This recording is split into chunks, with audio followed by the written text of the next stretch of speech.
ही what's up guys, welcome back once again. आज की कहानी की शुरुआत तो होगी लेकिन इसका अंत नहीं होगा। ऐसा मैं क्यों कह रहा हूँ ये आपको कुछ देर में पता चल जाएगा।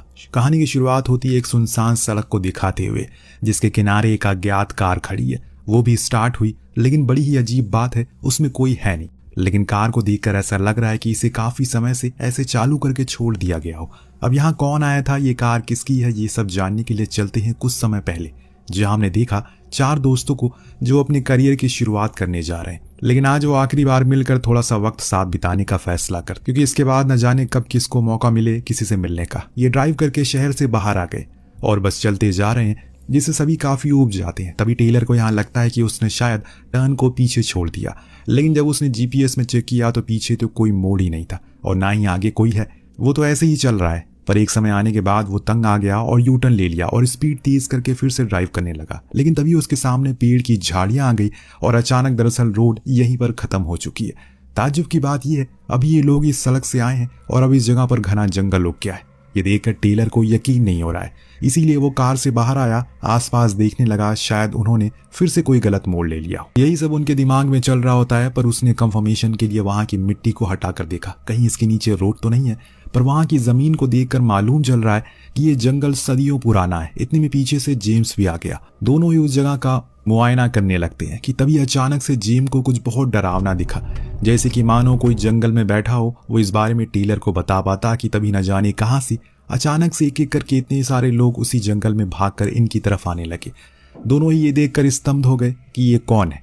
पर उन्होंने इन्हें कुछ भी नहीं किया बल्कि भागकर कार की तरफ खड़े हो गए और अंदर बैठे डेफ और फ्रेशर से मदद मांगने लगे। वो इतने ज्यादा परेशान थे उन्होंने फ्रेशर के हाथ तक को नोच डाला। इस चीज को देखकर बाहर खड़े दोनों ये समझ गए कि इन सभी को सिर्फ और सिर्फ कार ही चाहिए, क्योंकि वो तो बाहर ही है और उन्होंने कुछ नहीं किया। इसीलिए वो डेफ को इशारा करते हैं कि पीछे आओ।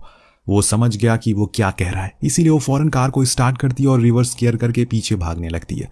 इससे उन दोनों को भी मौका मिल जाता है उसमें बैठने का, जिससे ये सभी वहां से दूर आ गए।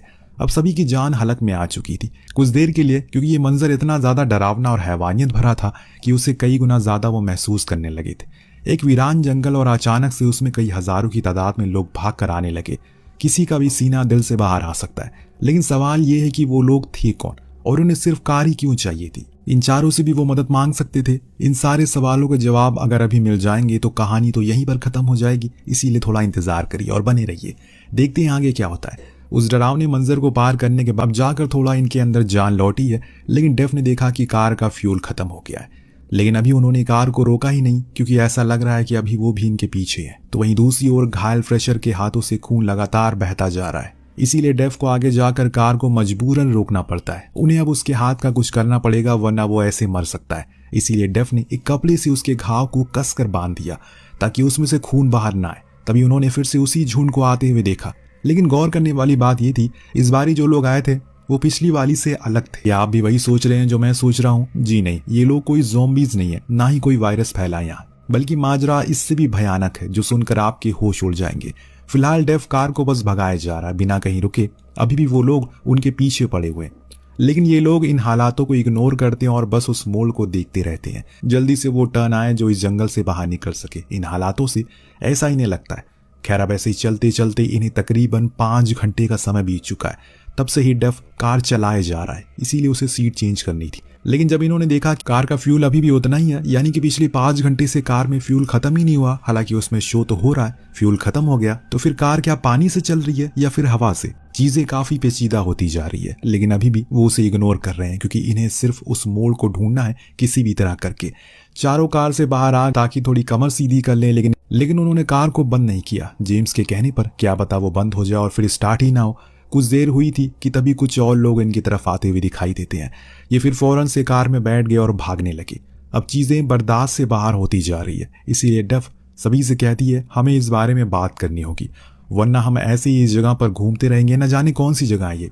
वो कहती है क्या उस पूरे जंगल के अंदर ऐसे ही लोग भरे हैं, क्योंकि जहां हम लोग जाते रुकते हैं वहां ये लोग बाहर आ जाते हैं। क्या ये सड़क खत्म होगी भी या नहीं?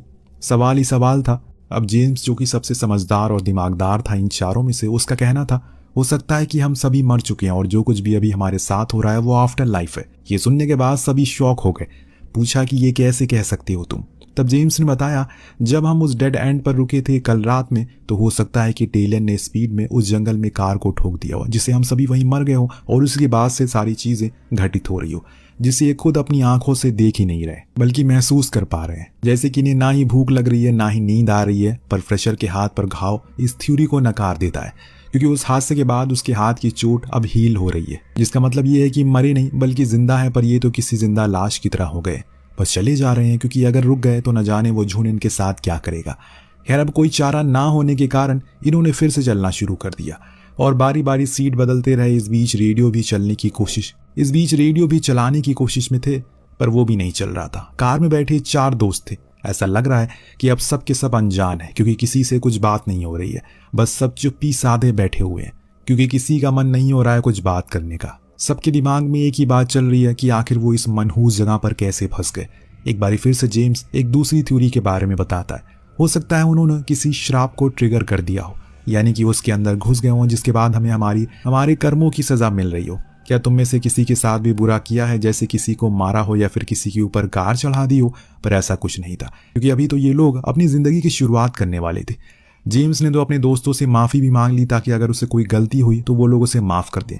अब ये सफर यहीं पर खत्म हो जाए, लेकिन कुछ हुआ नहीं ऐसा। जेम्स अब सभी से कहता है कि ऐसे हम बस खुद को बचाते रहेंगे और कार को यूं ही ड्राइव करते रहेंगे, कुछ तो हासिल नहीं होगा और ना ही हम इस जगह से कभी बाहर निकल पाएंगे।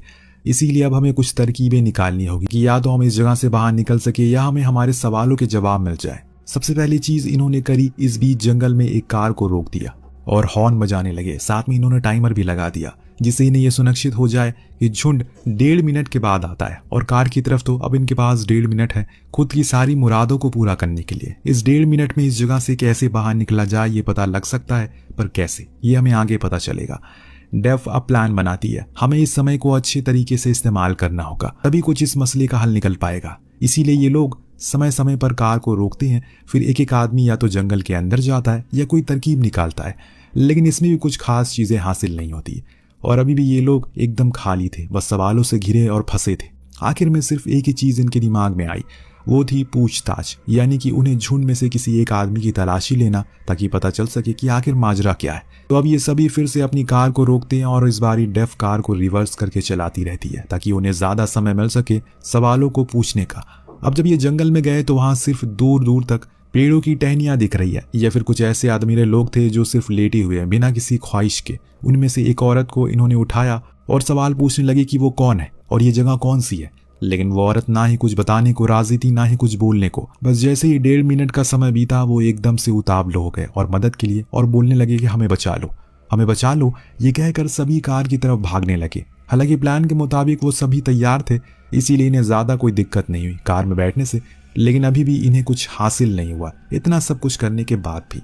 अब फ्रेशर को तो ये लगने लगा है कि कहीं वो किसी टाइम लूप में तो नहीं फंस चुके हैं। इस चीज को चेक करने के लिए उसने सड़क पर एक लकड़ी का टुकड़ा रख दिया, ताकि उसे यकीन हो जाए कि वो लोग एक ही जगह पर तो नहीं घूम रहे हैं। लेकिन दोस्तों, उसका ये शक भी झूठा निकला, क्योंकि वो लकड़ी का टुकड़ा दोबारा कभी दिखाई नहीं, जिसका मतलब ये साफ है कि ये जंगल बेहद ही विशाल है और न जाने किस रहस्य से भरा हुआ है, जिसके अंदर अब ये लोग बहुत ही बुरी तरह से फंस चुके हैं। खैर, कार फिर से चलना शुरू होती है, लेकिन अब ये सभी ऊब गए हैं। बीच बीच में ये लोग रुककर थोड़ी कसरत भी करते हैं, थोड़ी बातचीत करते हैं, क्योंकि इन्हें 1.5 मिनट वाला फंडा अब समझ में आ गया है। लेकिन इनकी उम्र भी नहीं बढ़ रही है, कहीं समय रुक तो नहीं गया है। एक दिन अचानक कुछ अलग हुआ दोस्तों। इनके सामने एक कार रुकी दिखी। ये फौरन उसके पास गए चेक करने के लिए क्या कोई अंदर है, परंतु उसमें से कोई भी नहीं था। और ताज्जुब की बात यह थी, उसमें चाबियां भी नहीं थी, यानी कि जो कोई भी था वो खुद की कार को यहीं पर छोड़कर चला गया, साथ में चाबियां भी ले गया, ताकि कोई और इसका इस्तेमाल ना कर सके। लेकिन दोस्तों, सबसे ज्यादा हैरानी की बात तो यहाँ ये थी कि वो कार 10 लाख किलोमीटर चली है। जी हाँ, ये देखने के बाद तो सभी के होश उड़ जाते हैं। ये कैसे मुमकिन हो सकता है? इस बीच टेलर अब पूरी तरह से परेशान हो चुका है। उसे समझ नहीं आ रहा है कि असल में वो करे तो करे क्या, और इसीलिए उसने वो कर दिया जो अभी तक उसके दिमाग में नहीं आया, यानी कि पूरी कहानी ही खत्म कर देना। वो कार को एकदम फुल स्पीड में करके भगाना शुरू करता है ताकि सब मर जाए, ये किस्सा यहीं खत्म हो जाए। पर पीछे बैठे उसके दोस्त काफी पैनिक करने लगते हैं और इसीलिए मजबूरन उसे कार को रोकना पड़ा। इस सीन के बाद हमें बताया जाता है टेलर 56,000 मील तक कार को ड्राइव कर चुका है, जो काफी शॉकिंग चीज थी। और ये सब कुछ चीज इस जंगल में हुआ। अगर इतना कोई भी कार को ड्राइव करेगा तो वो एक बारी धरती का पूरा चक्कर लगा सकता है, और ये सिर्फ इन्होंने इस जंगल में लगाया है। इतने दिन ये सब झेलते झेलते अब टेलर हिम्मत हार देता है। खुद अकेले ही जंगल में जाकर खड़ा हो गया। हालांकि जेम्स ने उसे वापस भी चलने को कहा पर वो नहीं माना, क्योंकि अब उसे इस खेल का हिस्सा नहीं बनना है। वो थक चुका है पूरी तरह से। उसे वैसे ही छोड़कर वापस रोड पर आ गया। अब जब कार वापस आई तो डेफ ने वहां पर टेलर को ना देखकर उसे बुलाने की कोशिश की, लेकिन अब वो नहीं आने वाला। डेफ बार बार जेम्स और बाकियों से पूछती है वो कहाँ गया। इतने में हम पीछे से झुंड को आते हुए देखते हैं, लेकिन अभी भी डेफ अंदर नहीं बैठ रही थी। उसे सिर्फ अभी टेलर चाहिए था, लेकिन वो वापस नहीं आने वाला। इसीलिए उसे सभी कार में जल्दी से बैठा देते हैं।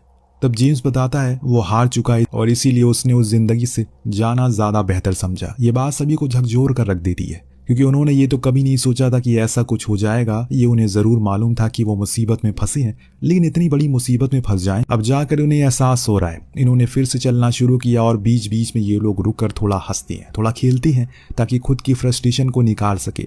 लेकिन जैसे ही कार में वापस आते हैं इन्हें फिर से टेलर की याद आने लगती है। अब तो ये भी डर सताने लगा है कि अगला नंबर किसका है। लेकिन वहीं जेम्स वो इन चीजों में शामिल नहीं था। उसके दिमाग में सिर्फ और सिर्फ ये चल रहा है किसी भी तरह करके आगे बढ़ते रहो, क्योंकि जो कुछ भी होगा आगे ही होगा। हो सकता है कि इन चीजों का अंत भी आगे ही हो। इसीलिए वो अपने दोस्तों को बस चलने रहने को बोलता है।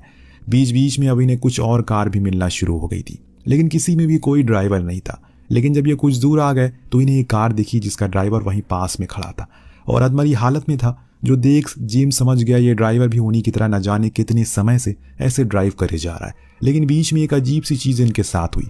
1.5 मिनट से ज्यादा का समय हो चुका है, लेकिन वो झुंड अभी तक इनके पास नहीं आया। इसका मतलब साफ है ये इतने आगे आ चुके हैं कि अब लोग ही कम हो गए। शायद यहाँ तक कोई आ ही नहीं पाता, इसीलिए इनके पास अब ज्यादा समय है जिसमें ये ज्यादा देर तक ब्रेक ले सकेंगे। लेकिन जेम्स को अब ब्रेक नहीं लेना, उसे सॉल्यूशन निकालना है। इसीलिए वो ये कह देता है कि अपने दोस्तों से कि तुम लोगों को सिर्फ पीछे बैठ, क्योंकि अब कार सिर्फ मैं ड्राइव करूंगा। उसके अंदर एक जुनून आ गया था, साथ में खुशी भी, क्योंकि उसे अब रास्ता दिख रहा था यहाँ से बाहर निकलने का। कुछ तो प्रोग्रेस हुई है उसके मुताबिक, पर पीछे बैठे दोस्तों को अब चीजें रास नहीं आ रही है। उन्होंने तो उम्मीद खो दी है, अब कोई मकसद ही नहीं है उनका जिंदा रहने का।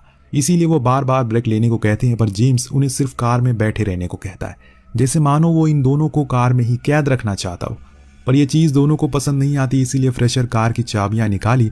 जैसे ही वो गुस्से में आ गया और इनमें हाथापाई हो गई। जैसे तैसे करके उसने कार की चाबियां लिया और फिर से कार को चालू कर दिया। लेकिन इस बारी उसे अकेले ही ड्राइव करना है, क्योंकि उन दोनों ने भी होप खो दी है। इसीलिए वहीं बैठ जाते हैं, सिर्फ अपनी मौत का इंतजार करने लगते हैं, क्योंकि ये खेल अब उनके बस का नहीं है। लेकिन जेम्स नहीं हार मानने वाला था। उसे तो बस ड्राइव करना है, क्योंकि उसके दिमाग में सिर्फ एक ही गोल है और वो है एस्केप। दिन बीतने शुरू हो गए, महीने खत्म हो गए, साल तक खत्म हो गए। जेम्स के किलोमीटर लाख के करीब पहुंच चुके हैं। वो रुका नहीं, जिसका नतीजा ये हुआ उसे आज बारिश देखने का मौका मिल गया, जो अभी तक कभी नहीं हुई। क्या वो करीब है अपनी आज़ादी के? बारिश रुकी, उसने फिर से आगे का रुख कर लिया और फिर से वही साइकिल शुरू हो गई। परंतु कुछ ही महीने के बाद वो एक ऐसी जगह पर पहुंच गया जहां लिखा था रोड एंड, क्योंकि आगे घना जंगल था। इस जगह पर ढेरों गाड़ियां खड़ी थी, जिसका मतलब साफ था उसके दोस्त सही थे। इस खेल का कोई अंत नहीं है। ये जितनी गाड़ियां खड़ी हैं उनके ड्राइवर भी यहाँ पर कभी न कभी उसी तरह होप लेकर आए होंगे, लेकिन अंत में उन्हें सिर्फ हताशा ही हाथ लगी होगी। ये देखने के बाद जेम्स पूरी तरह से टूट जाता है। अब उसके पास कुछ नहीं था, क्योंकि उसमें तो अपने दोस्तों को भी पीछे छोड़ दिया है। एकदम वो अकेला पड़ चुका है और इस ना खत्म होने वाले सफर पर अभी भी उसे उम्मीद है कि उसके दोस्त कहीं ना कहीं उसे दोबारा मिल जाएंगे। इसीलिए वापस से कार को मोड़ा और ड्राइव करने लगा। इस बीच उसने एक ड्राइवर को भी साथ में रख और इसे बेमतलब बातें करने लगा, जो उसे अपने दोस्तों से भी नहीं की, क्योंकि अब उसे एहसास हो गया है कि अकेले सफर कितना कठिन होता है। न जाने आगे कितना लंबा सफर होगा, और अगर ऐसी ही कहानी चलती रहेगी तो हमेशा चलती ही रह जाएगी। और जैसे मैंने शुरुआत में कहा था, इसका कोई अंत नहीं है, वो सच था। इस कहानी का सच में कोई अंत नहीं है। ये आपके ऊपर डिसाइड करता है कि आप इस कहानी को कैसा इसका अंत देना चाहते हैं। वेल, कमेंट में जरूर बताइएगा कि आप क्या सोचते हैं कि इस कहानी का कैसा अंत होना चाहिए। मिलते हैं अगली वीडियो में। Thank you so much watching. Piece.